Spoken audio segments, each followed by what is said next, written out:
ঢাকার আশুলিয়ায় বিভিন্ন স্থানে অসহায়, দুস্থ, ছিন্নমূল ও পথচারী সহ সর্বস্তরের মাঝে সেহরির খাবার বিতরণ করেছেন আশুলিয়া থানা ছাত্রদল।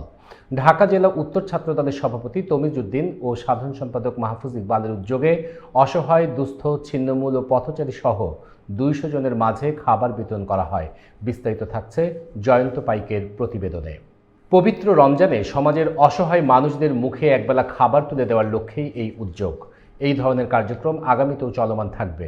এ সময় থানা ছাত্রদলের সদস্য বাবু সহ ছাত্রদলের অন্যান্য নেতৃবৃন্দরা উপস্থিত থেকে সেহরির খাবার বিতরণ করেন।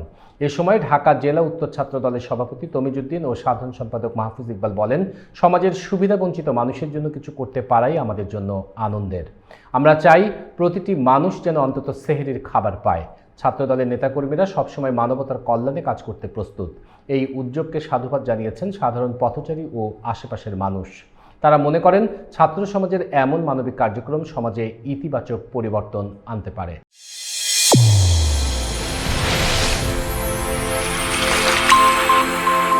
চ্যানেল A1 হৃদয়ের স্পন্দন।